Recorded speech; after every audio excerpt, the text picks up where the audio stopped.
Once upon a time, King Arthur wanted to take his knights on a quest to do a musical on Broadway, but this was a very, very bad idea, and I'm going to tell you why. In any great adventure, if you don't want to lose, victory depends upon the people that you choose. So listen, Arthur darling, closely to this news. You won't succeed on Broadway if you don't have any Jews. You may have the finest sets, fill the stage with penthouse pets. You may have the loveliest costumes and best shoes. You may dance and you may sing, but I'm sorry, Arthur King, you'll hear no cheers, just lots and lots of boos. You may have butch men by the score whom the audience adore. You may even have some animals from zoos. Though you've poles and krauts instead, you may have unleavened bread, but I tell you, you are dead if you don't have any Jews. It's not funny unless it's true. And people only laugh because it's true. Rodgers and Hammerstein, you can name off all the Broadway composers. Jerry Herman, Irving Berlin. Everybody on Broadway except Cole Porter. Sheldon Harnick and Jerry Bach. George Gershwin, Steve Sondheim. I'm trying to think if there was anybody not Jewish.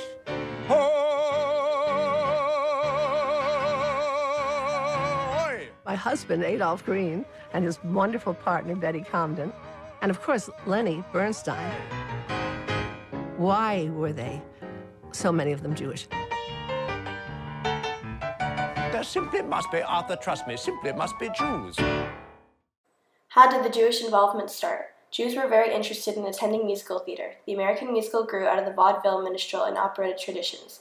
These shows, which integrated songs with stories of everyday Americans and everyday situations, resonated with the children of the Jewish immigrants who were aspiring to achieve the American dream, according to JewishBoston.com.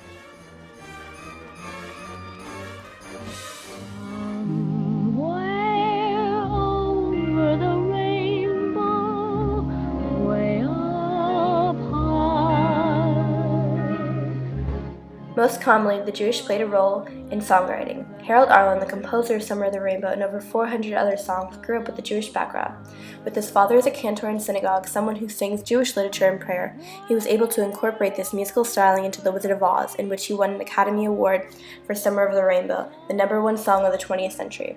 Wizard of Oz tells the story of a young girl hoping to pursue her dream and find herself, despite the obstacles she encounters along the way, through his music. This is yet another result of the Jewish culture.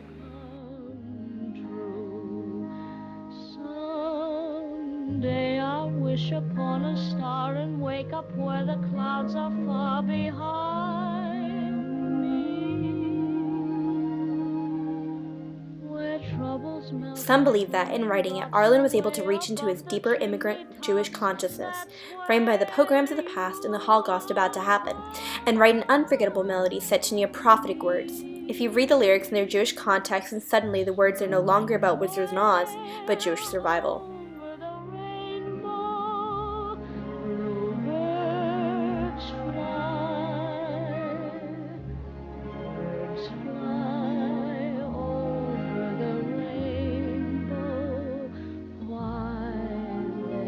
It's hard to imagine just how different Broadway would have been without the Jewish influence. Almost every single composer in the Broadway world was Jewish. I feel pretty, oh so pretty. I feel pretty and witty and gay, and I pity any girl who's in me today. Agony, all the torture they teach. The sun'll come out tomorrow. Bet your bottom dollar that tomorrow there'll be sun. If Mama was married, we'd live in a house as private can be. Just Mama, 3 ducks, 5 canaries, a mouse, 2 monkeys, 1 father, 6 turtles, and me. I am the flying rabbit.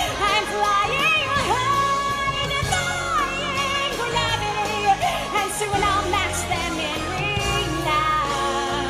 Come on, babe, why don't we paint the town? I know that jazz.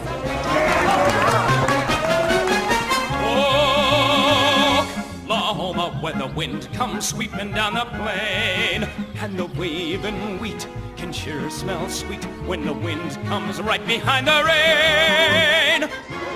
So do ra fa mi do re. So do ra fa ti la so fa ti do.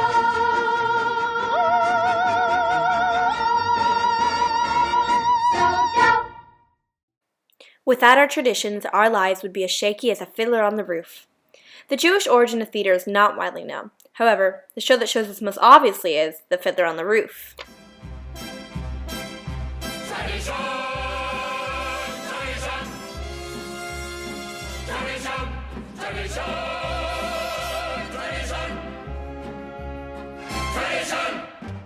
Throughout Jewish history, the people have been treated extremely poorly to minimize the issue, but have always persevered, staying true to their faith. Michael Cantor suggests that because of the hardships that Jewish had to endeavor, they were able to incorporate these stories into their music. Instead of a song just sounding pretty, it taught you something. Lyrics such as "The sun will come out tomorrow" or "Always look on the bright side" taught positivity through the hardest situations. What most people don't know is that many of the major melodies that we love so much are derived from Jewish prayers. Even Jewish people sometimes don't know where the majority of Broadway melodies come from. They come from old folk songs made from 3 chords that everyone could sing.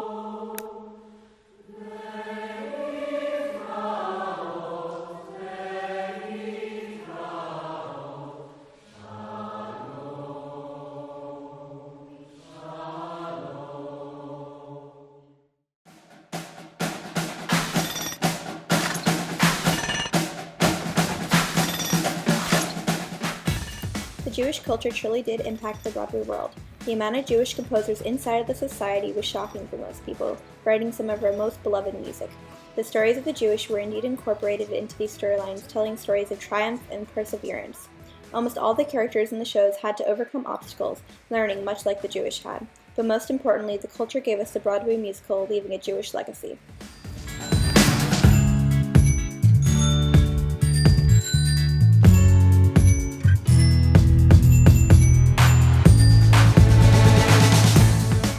An actor is saying his lines, and then out of nowhere, he just starts singing. We'll do a musical. No kidding! A musical. What could be more amazing than a musical? With song and dance and sweet romance.